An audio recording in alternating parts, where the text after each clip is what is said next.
তুমিও ধরো এতদিন কাজ করেছো, তোমার সাথেও তো এরকম ঘটনা ঘটেছে শ্লীলতাহানি, তুমি অভিযোগ তুলেছো। তাহলে ওই যে বিরক্তির কারণ একই থাকবে এবং তার প্রকাশের কারণও একই থাকবে। আমি তো আর পাল্টে যেতে পারবো না, সরকার পাল্টাতে পারেন, আমি কি করে পাল্টে যাব? আগের সরকার আমাকে কোনো অলিখিত ব্যান করেননি, কিন্তু আমার সবচেয়ে বেশি এক্সপ্রেশন হচ্ছে রাগ, তারপর দুঃখ। খুশির এক্সপ্রেশনটা আমার খুব কম, আর অভিমান নিয়ে তো যত কম বলা যায় ততই ভালো। কিন্তু আমি বাই নেচার খুব আদরপ্রবণ না হলেও খুব অভিমানী। আমি চাই না যে সবাই আমার বন্ধু হোক, আমি ক্ষমতার আশেপাশে খুব একটা থাকতে চাই না। তো আমার মনে হয় শিল্পীর জীবনে ইএমআই যদি না থাকে তাহলে মাথা ঠিক থাকে, আর মাথা ঠিক থাকলে অনেকগুলো ঠিকঠাক ডিসিশন নেওয়া যায়। আর আমার এটাও মনে হয় যে এআই আসুক বা না আসুক, আমার একটাই কাজ করণীয়, সেটা হচ্ছে সন্ধ্যেবেলা রেয়াজ করা। তো আমি বাড়িও চাইছি না, গাড়িও চাইছি না, একটু ভালো একটা গান গাইতে চাইছি। সো এইটার মধ্যে আমি কোনো সমস্যা দেখি না। গাছের আঙুলে জড়ানো পাতার যেভাবে স্পর্শ মাধবীলতার, সেভাবে নিরন্তর মায়া থাক, ছায়া থাক, থাক জীবনে আদর। আর এই যে ধরুন বাংলার মানুষ আমাকে ভীষণ ভালোবেসে যে কোনো গানের তলায় যখন কমেন্ট করেন যে তুমি সত্যি কথা বলছো, তোমার শির দ্বারা জোর আছে, ইত্যাদি ইত্যাদি, মানে আমি তাদেরকে করজোড়ে বলতে চাই যে আমার আপনাদের প্রতি কৃতজ্ঞতার শেষ নেই।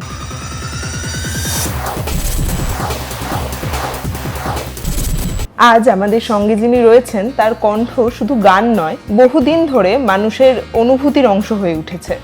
বাংলা আধুনিক সঙ্গীতের জগতে তার সাবলীল গায়কী এবং পাশাপাশি নিজের প্রতিবাদী সত্তা নিয়ে তিনি নিজের জায়গা করে নিয়েছেন। সম্প্রতি মুক্তি পেয়েছে তার অভিমান সিনেমার গান আদর। আজ কথা বলবো সেই গান নিয়ে, সেই গানের সফর নিয়ে এবং তার জীবনের নানা অজানা কথা নিয়ে। আমাদের সঙ্গে রয়েছেন শিল্পী লগ্নজিতা চক্রবর্তী। দিদি, অনেক স্বাগত টলিউড ফোকাসে। প্রথমে বলো, আদর সৃজিতদার লেখা গান, অফার আসা তোমার কাছে, এবং তারপর গোটা জার্নিটা একটু বলো। সৃজিতদার লেখা তো বটেই, কিন্তু আদরের সবচেয়ে ইম্পর্টেন্ট অ্যাসপেক্ট হচ্ছে এটা সৃজিতদার প্রথম সুর করা গান। তো আদর সৃজিতদা যখন আমাকে পাঠিয়েছিল তখন গাওয়ার জন্য পাঠায়নি। আচ্ছা, সৃজিতদার প্রথম সুর করা গান, সেটা আই এম শিওর সৃজিতদা নিজের আরও নিশ্চয়ই নিকট বন্ধু বান্ধবদেরও পাঠিয়েছিল, আমাকেও পাঠিয়েছিল। তা আমি যখন পেলাম হোয়াটসঅ্যাপের মেসেজটা, অবভিয়াসলি আমি শুনলাম গানটা যে সৃজিতদা কেমন সুর করেছে, দেখা যাক। আর সৃজিতদার সাথে আমার একটা খুবই ঝগড়ার সম্পর্ক আছে।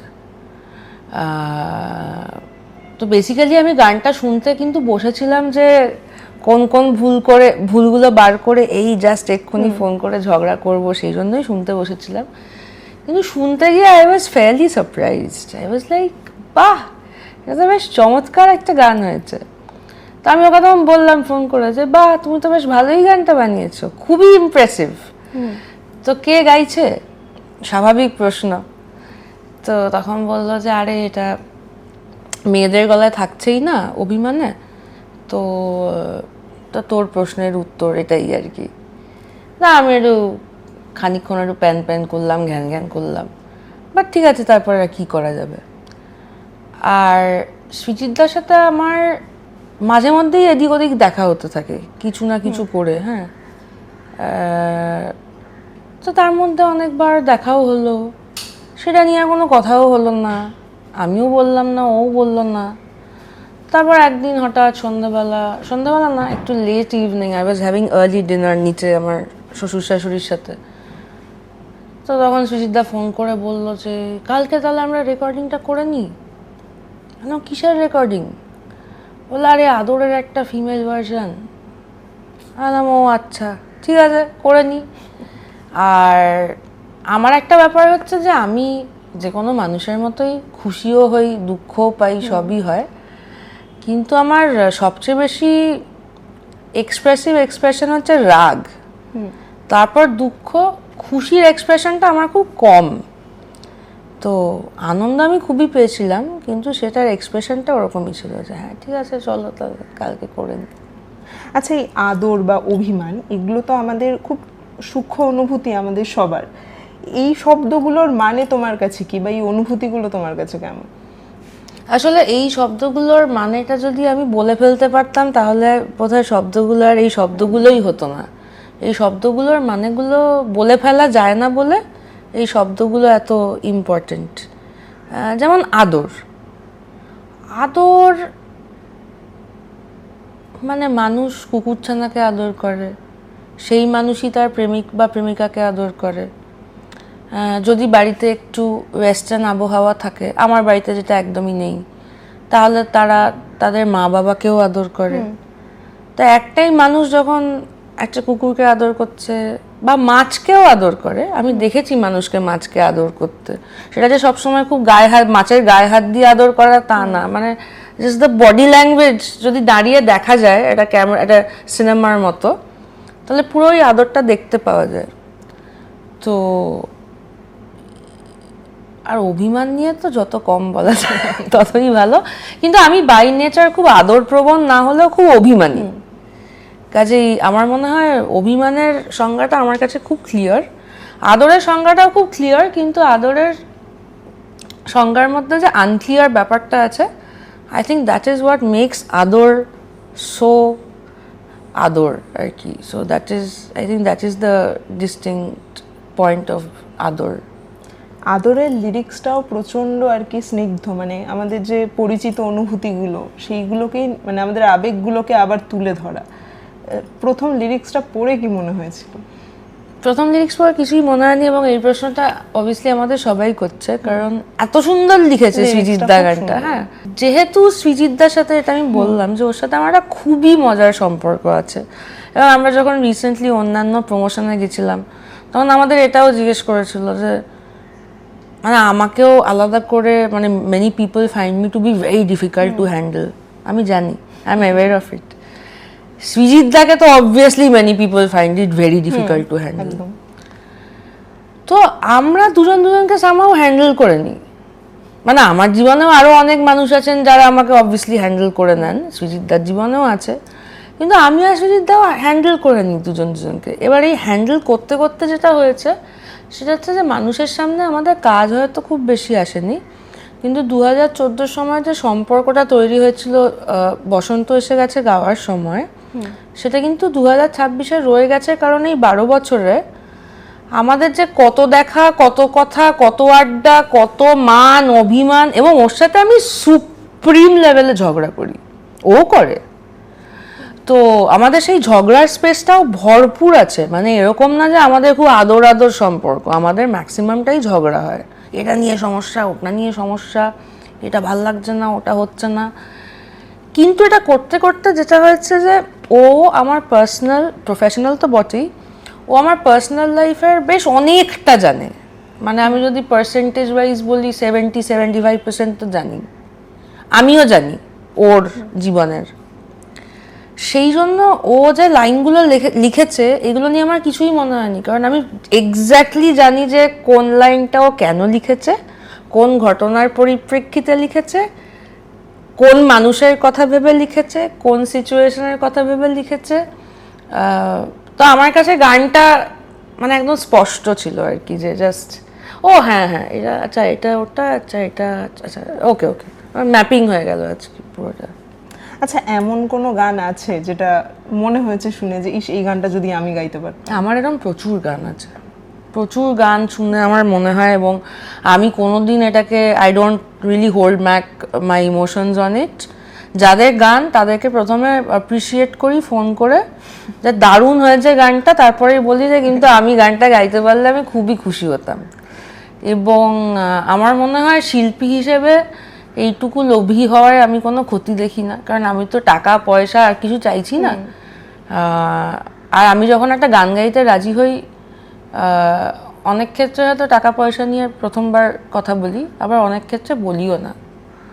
তো আমি তো আর খুব কিছু চাইছি না, তুমি আমার বাড়িতে আজকে এলে, হ্যাঁ এমন কিছু লাট সাহেবের বাড়িতে তুমি আসোনি, তুমি নিশ্চয়ই বুঝতেই পেরেছো, হ্যাঁ এন্ট্রি হ্যান ত্যান সব কিছু মিলিয়ে।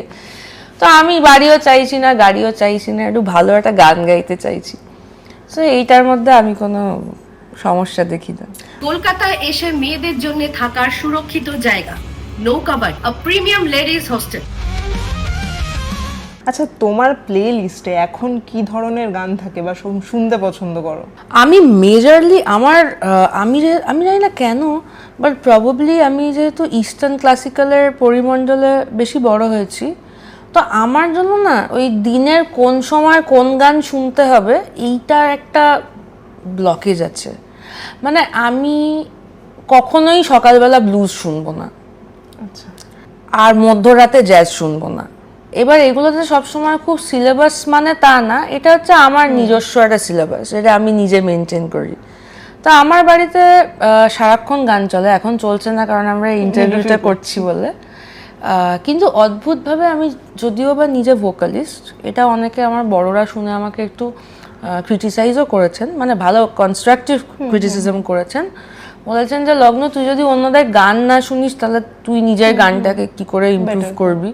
সেটা নিশ্চয়ই আমি মাথায় রাখবো বা রেখেছি, এখন চেষ্টাও করি।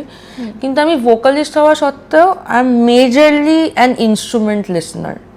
আমি সারাদিন ইনস্ট্রুমেন্টাল শুনি।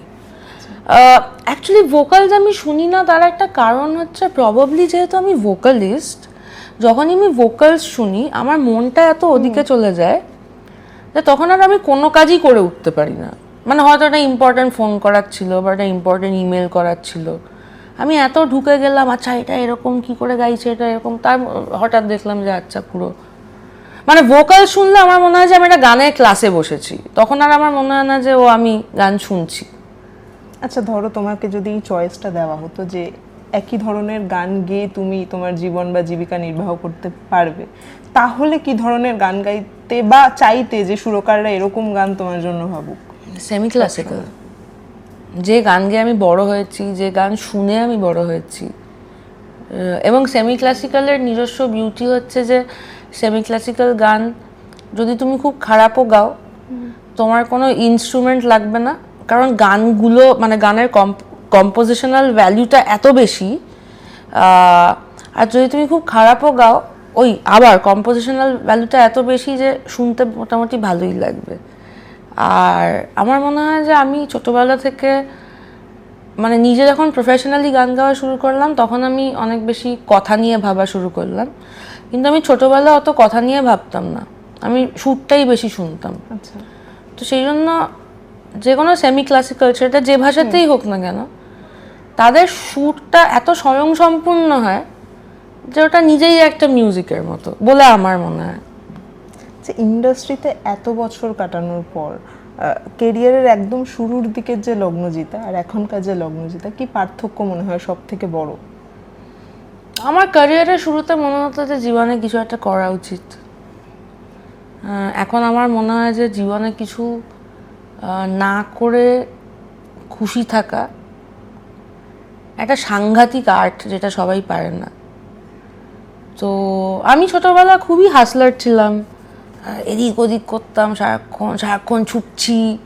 এবং ছোটবেলা আমার খুবই ইচ্ছে ছিল যে আমি একটু টাকা পয়সা রোজগার করবো, হ্যান ত্যান।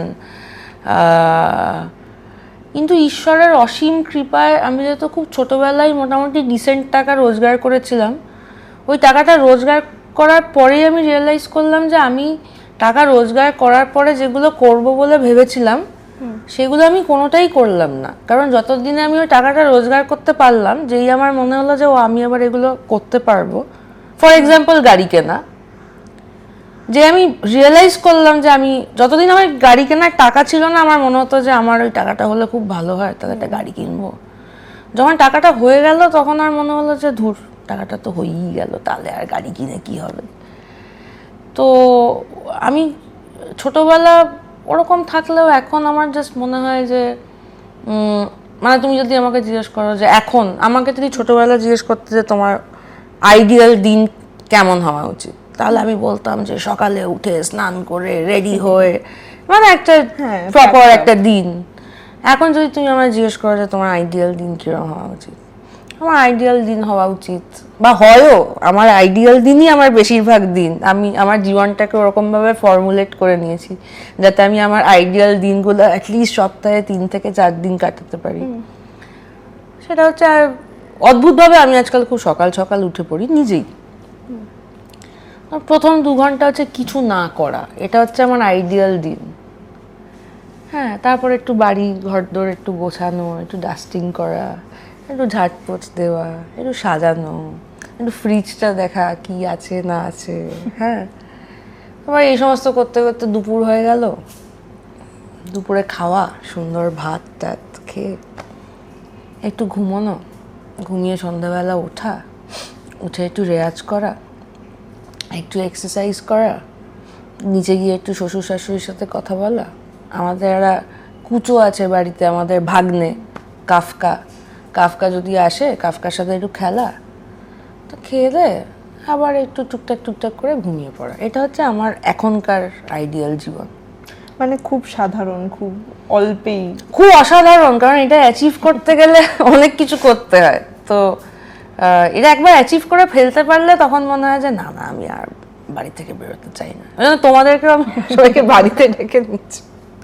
মানে এখন তো এই যুগটা এতটা সাধারণ নয়, কারণ ধরো আধুনিকায়নের সাথে সাথে এআই, যেটা খুব ইম্পর্টেন্টলি এসছে, এবং মিউজিক ইন্ডাস্ট্রিতেও ব্যবহার করা হচ্ছে, এবং এআই খুব ইজিলি ভয়েস নকল করছে, নতুন সুর তৈরি করছে, সবটাই করে দিচ্ছে। সেখানে দাঁড়িয়ে তোমার কি মনে হয় যে ফিল্ম ইন্ডাস্ট্রির ভবিষ্যৎ নিয়ে এই এআই এর প্রভাব কতটা পড়তে পারে, বা সঙ্গীত শিল্পী যারা তাদের কি হতে পারে?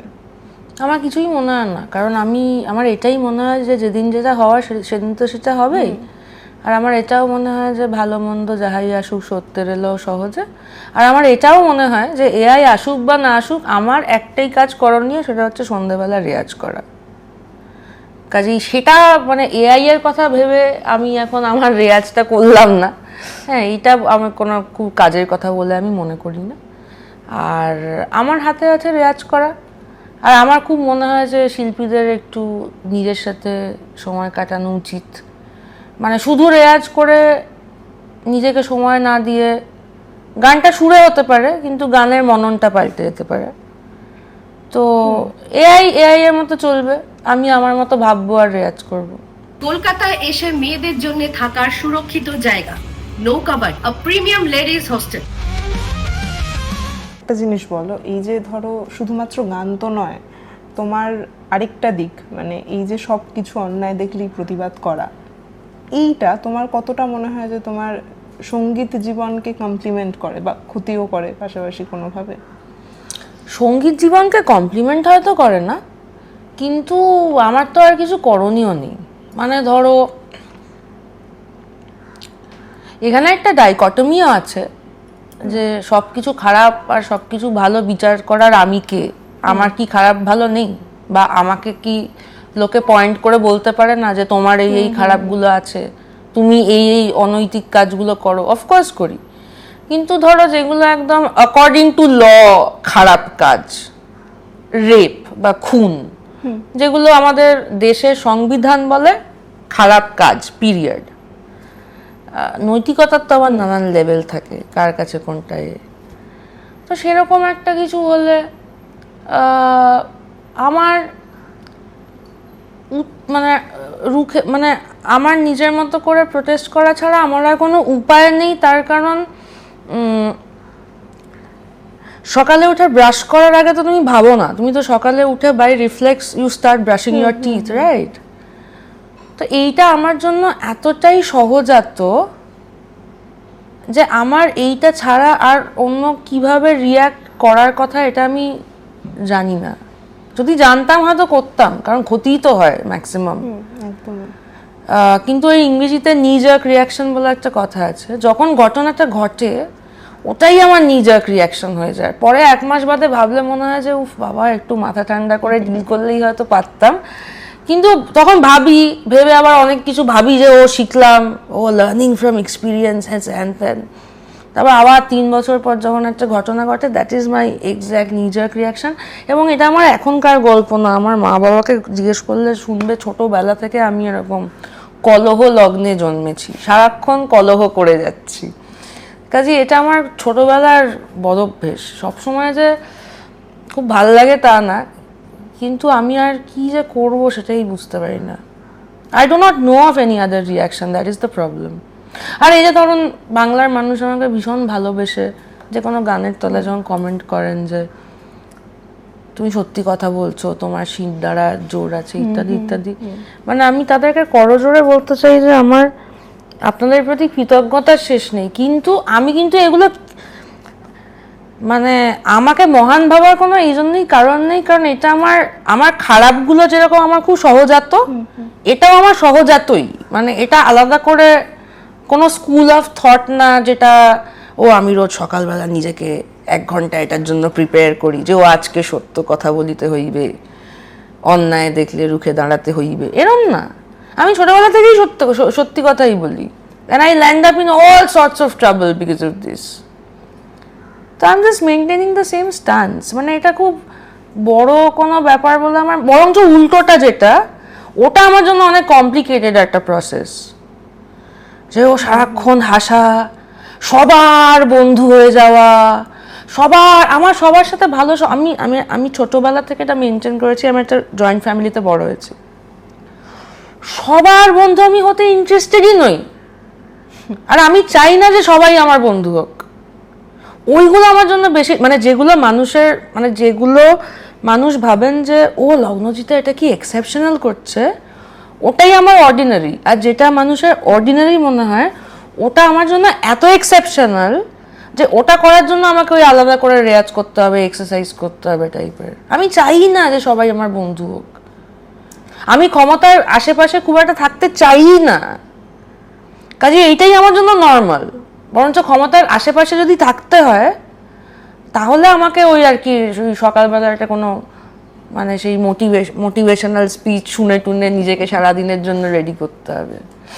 মানে এবার এইটা যে বললে তোমার সহজাত স্বভাব, এটার জন্য তুমি আগের সরকারের সময় আরজিকর হয়েছে, সেই সময় প্রতিবাদ করেছো, অলিখিতভাবে একটা ব্যান হয়ে যাওয়ারও বিষয় এসছে। এখন সরকার পাল্টেছে, এরকম আবার যদি কোনো নাই হোক, যদি এরকম যে কোনো অপরাধের বিরুদ্ধে প্রতিবাদ করতে করো, ভয় পাও যে আবার ওই ব্যানটা হয়ে যেতে পারো? প্রথমত আগের সরকার আমাকে কোনো অলিখিত ব্যান করেননি, আগের সরকার প্রেস কনফারেন্স ডেকে আমাকে ব্যান করেছিলেন, তো এখানে অলিখিতর কোনো ব্যাপারই নেই। আর দ্বিতীয়ত সরকার আসবেন সরকারের নিয়মে, তো সরকারের জন্য আমার স্ট্যান্সটা তো পাল্টে যেতে পারে না। আমি জানি অনেকেই খুবই এক্সপেক্ট করছেন যে আচ্ছা এবার দেখা যাবে লগ্ন নিশ্চয়ই আর বিদ্রোহ বিপ্লব করবে না, কারণ মানুষের সেভাবে ভাবতে সুবিধা হয়, মানুষকে এভাবে বক্স করতে সুবিধা হয়। তো আমার জন্য তো সিচুয়েশনটা খুব সিম্পল, সেটা হচ্ছে যে সরকার যেই থাকুন, ঘটনাটা যদি আমার বিরক্তিকর মনে হয় আরজিকরের মতো, হ্যাঁ এবার ঘটনা রোজই ঘটছে, এবার যদি মানুষ এরম বলেন যে না তোমার তাহলে এই ঘটনাটা নিয়ে কেন বক্তব্য নেই, না কোনটা নিয়ে আমি বক্তব্য রাখবো বা কোনটা নিয়ে আমি বক্তব্য রাখবো না সেটা তো আমি চুজ করবো। কিন্তু মানে সরকার পাল্টে গেছেন বলে আমার বিরক্তির কারণগুলো পাল্টে যাবে তা সেরকম ভাবার কোনো দরকার নেই। আমার বিরক্তিগুলো আমার বিরক্তির জায়গাতেই আছে। কিন্তু এবং এই সরকার পাল্টে গিয়ে যদি আবার কখনো অন্য কোনো সরকার আসেন, বা আমি যদি হঠাৎ এখন রিলোকেট করে লন্ডন চলে যাই যেখানে একটা সম্পূর্ণ অন্য সরকার, আমার বিরক্তির কারণগুলো একই থাকবে।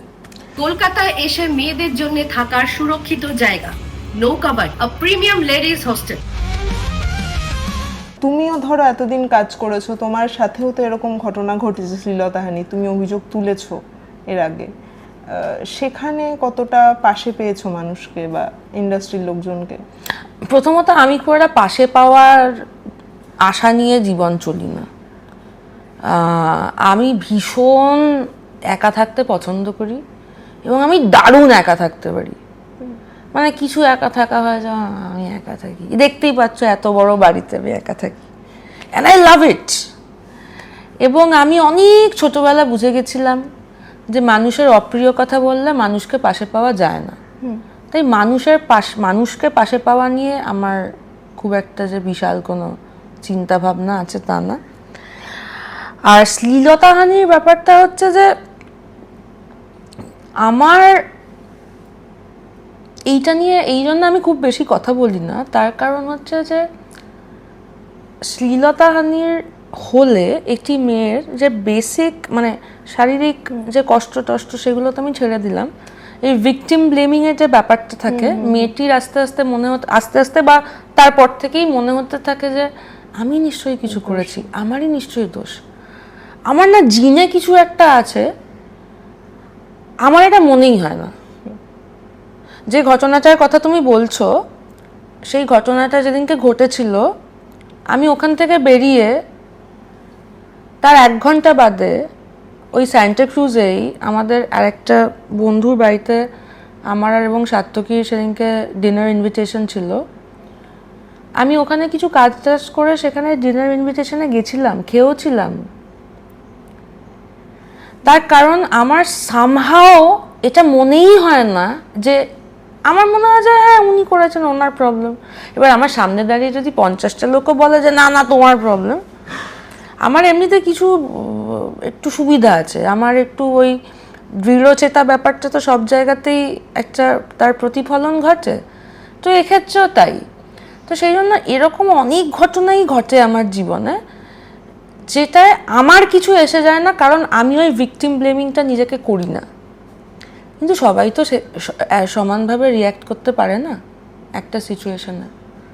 আমার জায়গায় অন্য কেউ থাকলে সে ডিনার কি, সে হয়তো সেদিনকে রাতে ঘুমোতেই পারতো না। তো আমার নিজেকে মাঝে মাঝে খুব অদ্ভুত লাগে যে আমি কেন এরকম। বাট আমার মনে হয় যে যাই না, মানে ফর সাম রিজন আমি পারি না নিজেকে ব্লেম করতে এই ব্যাপারে। মানে বাকি অনেক কিছু নিয়ে ব্লেম করি, বাট এই ব্যাপারে আমি কোনো। হ্যাঁ, এই প্রসঙ্গেই পূর্বতন সরকারের সময় তুমি জাগো মা গানটা গিয়েছিলে এবং সেখানে এই প্রশ্নটা উঠেছিল যে সেকুলার গান নয় বা কিছু। এখন দাঁড়িয়ে মনে হয় যে এই জাগো মা কিংবা ছেড়ে দে নৌকা আমি যাব মদিনা এই ধরনের গানগুলো গাইলে সেকুলারিজমের প্রশ্ন আর উঠবে না, বা কি মনে হয়? মানে আমার যখন গাওয়া যাবে স্বচ্ছন্দে, মানে আমার যখন তৃণমূল সরকারও ছিলেন তখন তো আমার কোনোদিন মনে হয়নি যে গাওয়া যায় বা গাওয়া যায় না, যতদিন না ওই ঘটনাটা ঘটলো। এবং আমি কিন্তু সত্যি বলছি, আমি তখনও যেটা ইন্টারভিউতে মেনটেন করেছিলাম যে তার আগে বা তার পরে তো আমার কোনোদিন, আমি তো এত বছর ধরে অনুষ্ঠান করছি, তৃণমূল সরকারের সময়ই তো অনুষ্ঠান করেছি, কারণ তৃণমূল সরকার আসার পরে আমার ক্যারিয়ার শুরু হয়েছে। কিন্তু এই ধরনের ঘটনা তো আমার সাথে কোনোদিন ঘটেনি, ওই একবারই ঘটেছিল, তাতে যা যা করার করেছিলাম। তো এই সরকারের ক্ষেত্রে যদি এরকম, মানে আমার মনে হওয়া না হওয়ার কিছু নাই, কারণ আমার সাথে এখনো অবধি কিছু হয়নি। ঠিক যেরকম তৃণমূলের সাথেও ওই ভদ্রলোকের ওই ইন্টারাকশনটার আগে কখনো কিছু হয়নি অন দিস ফ্রন্টস। তো এখানে এখনো অবধি কিছু হয়নি, যদি হয় কোনো দিন তো তাহলে ওই যে বিরক্তির কারণ একই থাকবে এবং তার প্রকাশের কারণও একই থাকবে। আমি তো আর পাল্টে যেতে পারবো না, সরকার পাল্টাতে পারেন, আমি কি করে পাল্টে যাব? কলকাতায় এসে মেয়েদের জন্য থাকার সুরক্ষিত জায়গা নৌকাবাড়ি, আ প্রিমিয়াম লেডিজ হোস্টেল। একটু গানের কথায় আসি। তুমি একটা সময় মুর্শিদাবাদী প্রজেক্টের মতো এই কাজগুলো করে এসছো এবং সেগুলো যথেষ্ট জনপ্রিয়তা পেয়েছে। এইরকম ইন্ডিভিজুয়াল প্রজেক্টে এখন আর তোমাকে সেরকমভাবে দেখা যায় না, এরকম কোনো কাজ কি আসবে শ্রোতাদের জন্য? ইন্ডিভিজুয়াল প্রজেক্ট আজকাল সত্যি একটু কম করা হয়। তার একটা মেন কারণ হচ্ছে যে ইন্ডিভিজুয়াল কাজ, মানে ইন্ডিপেন্ডেন্ট কাজ যেটাকে বলে, অনেকে একটু ভয় পায় রিচ আউট করতে। একটু যদি মাঝখানে বন্ধু বান্ধব না থাকে তাদের থেকে একটু চেক করে নেওয়া যায়, কারণ আমাকে তো একটা ব্যাপার আছে যে একটা many people find me very difficult to handle, এবং I repeat, মানে I am very difficult to handle। মানে আমি ক্লেম করছি না যে তারা ভুল ভাবেন বা তারা ভুল জানেন। তো অনেকে একটু রিচ আউট করতে ভয় পান যে আরে কি করবে, কি হবে না হবে। কিন্তু যারা ফাইনালি রিচ আউট করতে পারেন তাদের সাথে কিন্তু কাজ হয়। একটা যেটা সমস্যা হয় যে ইন্ডিপেন্ডেন্ট কাজে যেহেতু সত্যি টাকাটা খুবই কম, তখন কি হয় যে ধরো একটা ইন্ডিপেন্ডেন্ট কাজ এসছে, এবার তার সাথে ধরো আরো 3টে কাজ চলে এসছে যেখানে তুমি তোমার প্রাপ্য টাকাটা পাচ্ছ। এবার সেটাকে তো তাহলে তোমাকে এই 4টে প্রজেক্টকে 4টে সপ্তাহে সাজাতে হবে। এবার সেটার জন্য যে সময়টা লাগে সেটা অনেক সময় উল্টো দিকের মানুষও দিতে পারেন না, কারণ তাদেরকেও তো প্রজেক্টটা করে ছাড়তে হবে, because they are also working on a shoestring budget, right? They don't have, মানে ওরা 50 দিন ধরে তো একটা প্রজেক্ট শেষ করতে পারবে না। তো এইটা একটা প্রবলেম হয়ে যায়। কিন্তু এই যে মুর্শিদাবাদী প্রজেক্টের মতো কাজগুলো, এগুলোর একটা আলাদা ফ্যান বেস তো তৈরি হয়েছিল এবং যথেষ্ট জনপ্রিয় হয়েছিল। তুমি দেখবে আমি কিছুদিন আগে, 2 মাস আগে, আমি অনেক দিন বাদে একটা ইন্ডিপেন্ডেন্ট কাজ করলাম, আমার আমি তুই বলে একটা গান। আজকাল তো ভিউজের যুগ, লোকে কিছু বলার আগেই কপালে আগে লাগিয়ে দেয় এত ভিউজ। তো আমারও, আমি ঠিক বলতে পারবো না কত এক্স্যাক্টলি, কিন্তু সবাই বললো যে খুব ভালোই নাকি, apparently it has done quite well. এবং সেটা কিন্তু একটা ইন্ডিপেন্ডেন্ট প্রজেক্ট। চিরন্তন বলে আমার এক বন্ধু আছে, ওটা চিরন্তনের ইউটিউব চ্যানেলের একটা প্রজেক্ট। আমি ওটা কিন্তু এমনিই করেছিলাম, জাস্ট একটা, হ্যাঁ ঠিক আছে, অনেক মানে চিরন্তনের সাথে একটা কাজ করার প্ল্যান অনেক দিন ধরে হচ্ছিল, এই সময়ের অভাবে হচ্ছে না। বাট চিরন্তন ওয়াজ, ওই টেনাসিটিটা ছিল লেগে থাকার, যেটা অনেকে লুজ আউট করে যায়, যে আবার 2 মাস বাদে যোগাযোগ করা, আবার 3 মাস বাদে যোগাযোগ করা। তো আমার আমি তুই কিন্তু মানে has done really well. So you are right যে এই ধরনের কাজের টেকার্স আছেন, অ্যাবসলিউটলি আছেন। কোনোভাবে কি মানে এই জিনিসটা যে মেল প্লেব্যাক সিঙ্গারদের তুলনায় এখন ফিমেল প্লেব্যাক সিঙ্গার কিন্তু রেশিওটা অনেক কম উঠে আসে, এটার কারণ কি মনে হয়? আমি অ্যাবসলিউটলি বলতে পারবো না, কারণ আমি এটা নিয়ে কোনোদিন ভাবিনি। এই জাস্ট তুমি বললেই প্রথম ভাবলাম। ঠিকই বলেছ, আর তুমি বলার পরে আমি ভাবছি যে হ্যাঁ, মানে প্লেব্যাক সিঙ্গিংয়ে অ্যাকচুয়ালি পুরুষদের কণ্ঠে গান থাকেও অনেক বেশি। একদমই। এটা নিয়েও সৃজিতদের সাথে আমার ঝগড়া হয়েছে অন ভেরিয়াস ওকেশনস। তো তোমার ছবিতে তো আজকাল মানে মেয়েদের গানই আর থাকছে না, আস্তে আস্তে মানে এটা কি হচ্ছে। হ্যাঁ, তুমি বলার পরে আমি ভাবলাম ঠিকই, কেন থাকে না, ঠিকই ভাবতে হবে। But your observation is correct. থিয়েটারে গান গাওয়ার অফার এলে গাইবে? থিয়েটারে গান গাওয়ার না অফার এসেছিল ছোটবেলা একবার, যখন আমি সদ্য শুরু করেছিলাম। তিমিরদা, ফাকিরা,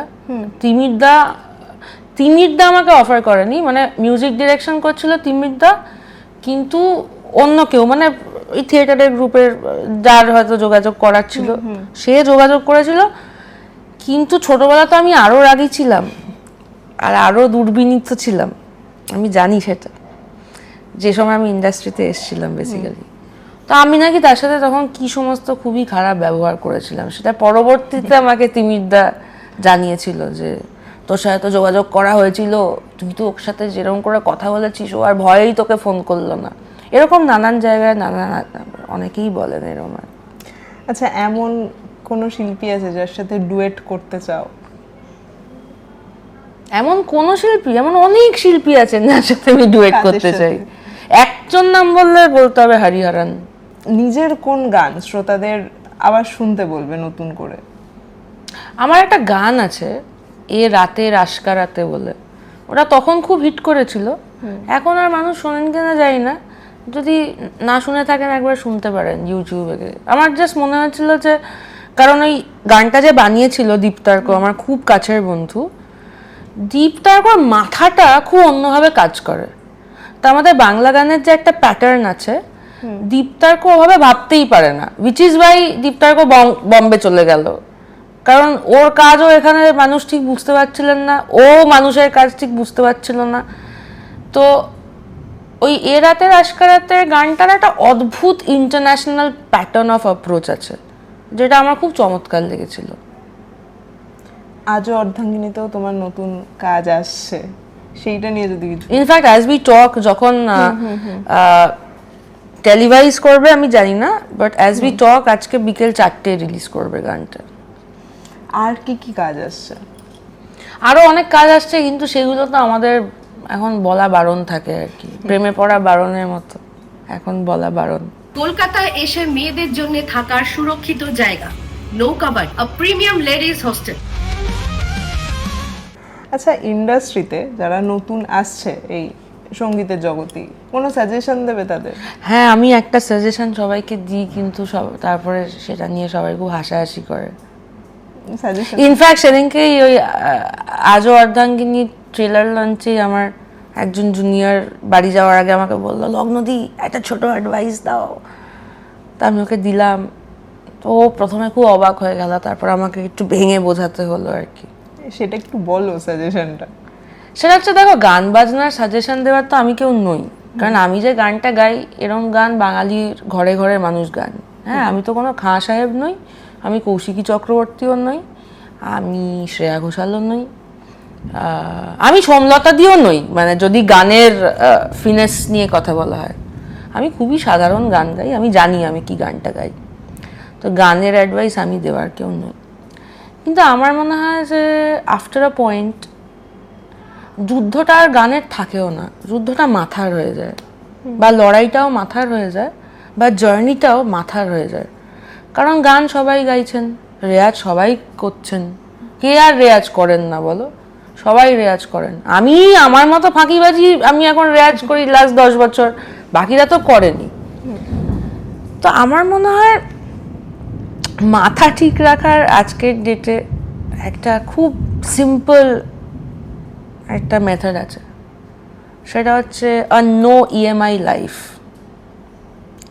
এই যে যেটার জন্য আমাকে মানুষ এত ভালোবাসেন, আরজি করের আন্দোলন। আরজি করের আন্দোলনের পর 2.5 বছর আমি একটি পয়সাও রোজগার করিনি।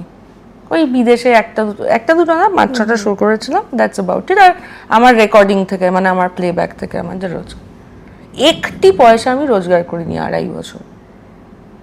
আমার যদি তখন একটা ইএমআই দিতে হতো, তাহলে আমি সরি বলা ছাড়া আর কি করতাম বলতো? বা আমার বাবার কাছে গিয়ে টাকা চাইতে হতো, বা আমার বরের কাছে গিয়ে আমার টাকা চাইতে হতো, সেটা আমার জন্য ইকুয়ালি ডিসরেসপেক্টফুল। মানে আরজি করের জন্য সরি বলাটা আমার কাছে যতটা লজ্জার, বাবা বা বর বা মায়ের কাছে গিয়ে এই 35 বছর বয়সে গিয়ে হাত পাতা, সেটা আমার কাছে ইকুয়ালি লজ্জার। They are not the same things, but they bring me the same amount of disappointment. আমার ইএমআই ছিল না, বা নেই আজকের ডেটে দাঁড়িয়েও। আমার জীবনে কোনোদিন কোনো ইএমআই ছিল না। Whatever you see is zero EMI in this house and the house itself. তো আমার মনে হয় শিল্পীর জীবনে ইএমআই যদি না থাকে, তাহলে মাথা ঠিক থাকে। আর মাথা ঠিক থাকলে অনেকগুলো ঠিকঠাক ডিসিশন নেওয়া যায়। কারণ ঠিকঠাক ডিসিশন যারা নিতে পারেন না বা নেন না, তারা যে ঠিকঠাক ডিসিশন নিতে চান না বা সেটা নিয়ে ভাবেননি, এমনটা ভাবার কোনো কারণ নেই। কিন্তু তারা এত আটকে পড়েছেন যে তাদের পক্ষে আর এই ডিসিশনগুলো নেওয়া সম্ভবপর হয় না। আমার পক্ষে সম্ভব হয় কারণ আমার ইএমআই নেই, তাই ইটস ভেরি সিম্পল। শেষ করব, আদর দিয়ে এই আড্ডাটা শুরু করেছিলাম। আদরেরই দুটো লাইন শুনে শেষ করব। গানের নাম আদর, লিখেছেন সৃজিত মুখার্জি, সুরও করেছেন সৃজিত মুখার্জি। গাছের আঙুলে জড়ানো পাতার যেভাবে স্পর্শ মাধবীলতার, সেভাবে নিরন্তর মায়া থাক, ছায়া থাক, থাক জীবনে আদর। যেভাবে পাহাড় চূড়ার মাথায় মেঘ কাটে বিলি দিন কেটে যায়, সেভাবে নিরন্তর মায়া থাক, ছায়া থাক, থাক জীবনে আদর। মায়া থাক, ছায়া থাক, থাক জীবনে আদর। এই মানে লিরিক্সটা এতটা সত্যি, হয়তো আমরা সবাই চাই যে আমাদের সারাটা জীবন এই মায়া ঘিরে থাকুক, ছায়াও থাকুক একটা। থ্যাংক ইউ, খুব সুন্দর একটা আড্ডা দিলাম। নতুন নতুন অনেক ভালো কাজের অপেক্ষায় থাকবো তোমার। Thank you for asking me the right questions. Thank you. এরকম আরও অনেক ইন্টারভিউ দেখার জন্য চোখ রাখুন টলি ফোকাসের পর্দায়। টলিউড ফোকাস কলকাতা চ্যানেলটি আপনাদের ভালো লেগে থাকলে লাইক করুন, সাবস্ক্রাইব করুন এবং অবশ্যই আপনাদের পছন্দের ভিডিওটি শেয়ার করুন। Tollywood focus Kolkata.